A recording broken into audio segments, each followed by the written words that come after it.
अस्सलाम वालेकुम स्टूडेंट, हमने नर्वस कोऑर्डिनेशन पढ़ लिया था। आज हम देखेंगे केमिकल कोऑर्डिनेशन। केमिकल कोऑर्डिनेशन में क्या होता है, इसमें केमिकल्स इन्वॉल्व होते हैं। पहले हमने प्लांट्स में देखा था, उनमें नर्वस होता नहीं था, सिर्फ केमिकल था। तो वो हमने देखा था कि किस तरीके से वो केमिकल्स के ज़रिए उनकी डिफरेंट एक्टिविटीज़ जो हैं वो कंट्रोल हो रही थी। एनिमल्स के अंदर जो है वो एंडोक्राइन सिस्टम होता है which comprises endocrine gland in various part of the body which secrete hormone. Mean हमारे अंदर या एनिमल्स, ओवरऑल एनिमल्स के अंदर क्या होता है, जो केमिकल कोऑर्डिनेशन है वो एंडोक्राइन सिस्टम से होता है कंट्रोल। उसमें डक्टलेस ग्लैंड होते हैं, यानी कि ऐसे ग्लैंड जिनकी अपनी डक्ट्स नहीं होती, वो अपनी जो सिक्रीशन है वो ब्लड में पोर करते हैं और वो ब्लड के ज़रिए ही अपने टारगेट एरिया तक जाती है। तो एंडोक्राइन सिस्टम तकरीबन 20 किस्म के एंडोक्राइन ग्लैंड या टिश्यूज जो हैं वो डिफरेंट पार्ट ऑफ बॉडी में प्रेजेंट होते हैं। तो उनके ज़रिए ये कोऑर्डिनेशन जो है वो किया जाता है।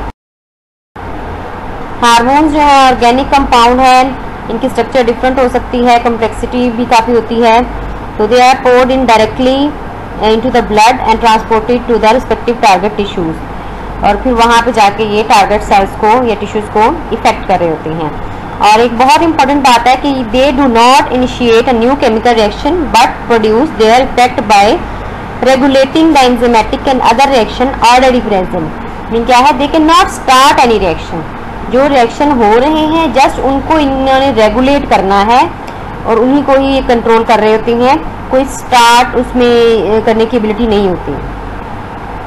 और स्टिमुलेशन करते हैं या इनिबिशन फंक्शन करते हैं, बट डायरेक्टली जो है ये खुद से किसी रिएक्शन को नहीं स्टार्ट करते।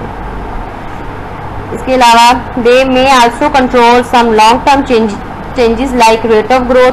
हमारे अंदर जो ग्रोथ है वो भी हार्मोन से कंट्रोल हो रही होती है। मेटाबॉलिक एक्टिविटीज़ है, सेक्सुअल मैच्योरिटी है, ये सारा कुछ जो है वो हार्मोनल कंट्रोल के अंडर होता है। आगे हम देखेंगे डिफरेंट हार्मोन्स में कि कौन कौन सा हार्मोन जो है वो क्या क्या चीज़ कंट्रोल कर रहा है। केमिकल कंपोजिशन की बात की जाए तो केमिकली 4 किस्म के जो है वो होती हैं। ये प्रोटीन्स हो सकते हैं, अमाइनो एसिड और उसके डेरिवेटिव्स हो सकते हैं, पॉलीपेप्टाइड इन नेचर हो सकते हैं या स्टीरॉयड्स इन नेचर हो सकते हैं, जैसे इंसुलिन और ग्लूकागोन जो शुगर से रिलेटेड हैं, ग्लूकोज से मेटाबॉलिज्म से रिलेटेड हैं। They are protein in nature. Amino acid और डेरिवेटिव्स में आ जाते हैं थायरॉक्सिन है, एपिनेफ्रिन, नॉन एपिनेफ्रिन, ये मेटाबॉलिज्म को कंट्रोल कर रहे होते हैं। पॉलीपेप्टाइड में वेसोप्रेसिन या एडीएच जिसको एंटी डायूरेटिक हार्मोन एंड ऑक्साइटोसिन, ये हमने कुछ एडीएच चैप्टर 15 में भी देखा था, वो होता है। स्टीरॉइड्स में आ जाते हैं सेक्स हार्मोन आ जाते हैं, उसमें एस्ट्रोजन, टेस्टोस्टेरोन, कोर्टिसोन्स वगैरह ये स्टीरॉइड नेचर के होते हैं। तो सबसे पहले एंडोक्राइन ग्लैंड्स ऑफ मैमल्स में देखेंगे हाइपोथैलेमस, फिर बारी बारी बाकी के भी देखेंगे। तो हाइपोथैलेमस क्या है, पार्ट ऑफ फोरब्रेन है। हमने कल परसों वाले लेक्चर में देखा था हाइपोथैलेमस, उसमें पार्ट था फोरब्रेन का।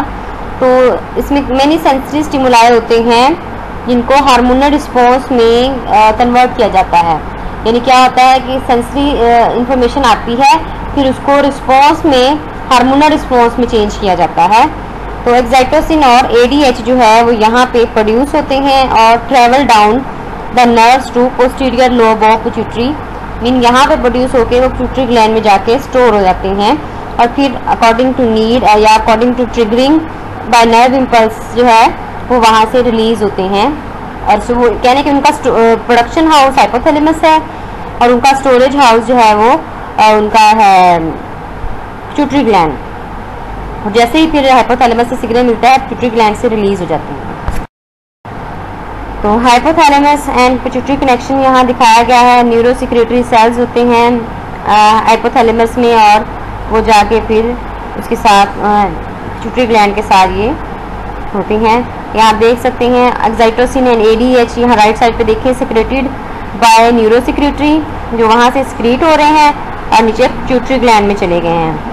और फिर वहाँ से ये ब्लड, वहाँ पे आप देख सकते हैं कि ब्लड आर्टरीज और कैपिलरीज वगैरह प्रेजेंट हैं। और मैंने पीछे भी हमने बात की है कि हार्मोन्स जो हैं वो ब्लड में शामिल किए जाते हैं। तो यहाँ से पिट्यूटरी से जैसे ही हाइपोथैलेमस सिग्नल भेजेगा, पिट्यूटरी से वो रिलीज होके ब्लड में चले जाएंगे और फिर वो जाके अपना काम करेंगे। तो neurosecretory cell in hypothalamus produce and secrete variety of hormone, one nerve cluster synthesise oxytocin and vasopressin, then store them in nerve ending located. ये इनका हम फंक्शन आगे पिट्यूटरी में देखेंगे, क्योंकि ये रिलीज आगे फिर पिट्यूटरी से हो रहे होते हैं, तो वहाँ पे इसको हम फंक्शन में देखेंगे एक्साइटोसिन का और एडीएच का। वैसे हमने एडीएच या जिसका दूसरा नाम वेसोप्रेसिन है उसको देख लिया हुआ है पीछे 15 चैप्टर में कि वो किडनीज में वाटर रीअब्जॉर्प्शन में इन्वॉल्व होता है। एक्साइटोसिन फिर वो रिलीज होके पोस्टीरियर तक। ओके, दूसरा नर्व क्लस्टर है hypothalamus and produce a battery of releasing and inhibiting hormone which are carried by the blood to interior pituitary.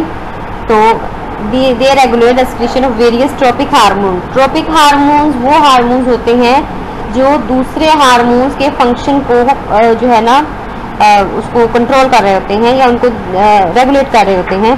Different किस्म के ग्रोथ हार्मोन प्रोलैक्टिन जो है वो मैन्युफैक्चर होते हैं पिट्यूटरी सेल से, तो उनको रेगुलेट करते हैं ट्रोपिक हार्मोन उनकी सिक्रीशन को। तो ये था हमारा आज का टॉपिक। कल हम आगे फिर पिट्यूटरी को देखेंगे और बारी बारी डिफरेंट हार्मोन्स जो हैं वो पढ़ेंगे।